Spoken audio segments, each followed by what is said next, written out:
ఏర్పడిన దగ్గర నుండి జిల్లా ఆసుపత్రిని పట్టించుకొని నాయకులు లేక రోజురోజుకి అరాచకాలు పెరిగిపోతున్నాయి. జిల్లా ఎన్టీఆర్ ఆసుపత్రి డ్యూటీ డాక్టర్ దురుసుగా మాట్లాడి చేయి చేసుకుందని ఆశా వర్కర్ నిరసనకు దిగారు. లక్ష్మి అనే ఆశా వర్కర్ తగరంపూడి ప్రాథమిక పాఠశాల నుండి నెలల్లో నిండిన గర్భిణిని జిల్లా ఆసుపత్రికి తీసుకువెళ్లారు. అక్కడ ఉన్న డాక్టర్ నీ ఆశా వర్కర్ ఎన్నిసార్లు తన ఛాంబర్ దగ్గరకు వెళ్ళి పిలిచినా పట్టించుకుపోవడంతో డాక్టర్ని ఆశ గట్టిగా నిలడయంతో డాక్టర్ పెద్దగా నోరు వేసి చేయి చేసుకుని పక్కన నెట్టేశారు. దీంతో ఆశా వర్కర్ యూనియన్ సభ్యులకు సిఐటియు నాయకులకు ఫిర్యాదు చేయగా వారి సపోర్ట్తో ఎన్టీఆర్ హాస్పిటల్ దగ్గర నిరసనకు దిగారు.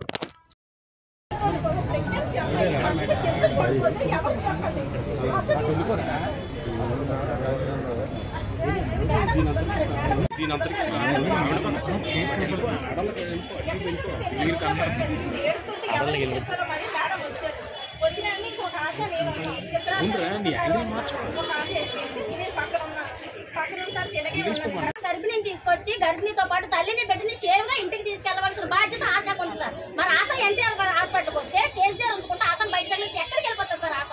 మరి తల్లికి కానీ బిడ్డ కానీ ఏమని చెప్తే మీరు రెస్పాన్సిబిలిటీ ఇస్తారా సార్ మా ఉద్యోగాలకి?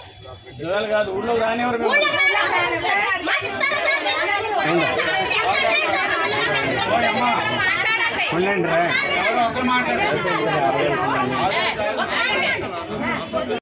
నేను కాల్ వచ్చింది, మేడం ఇది ఉండట్లేదు, ఈవిడ ఎగిరేస్తుంది, గెంటేస్తుంది, బేబీ నలిపేస్తుంది, కూర్చునిపోతుందంటే ఈ బేబీ ఆ బేబీని వదలాలా ఈ బేబీని వదలాలా? ఇది పొట్టుచారు రెండు చుట్టూ ఉందని అక్కడ అది వదిలేసి అక్కడ ఏమైనా నన్నే అంటారు, ఇక్కడ ఏమైనా నన్నే అంటారు. నేను ఎంత స్ట్రెస్ లో ఉంటాను ఆ టైంలో. స్ట్రెస్ లో ఉంటా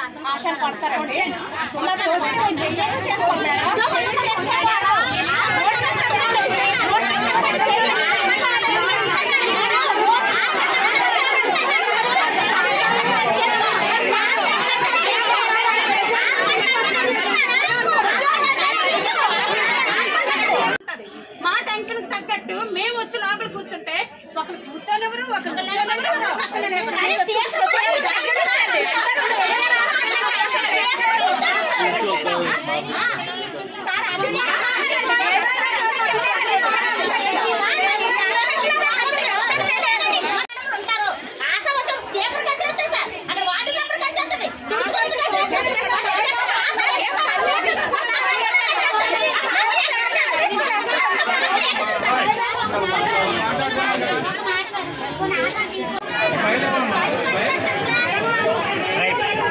Right.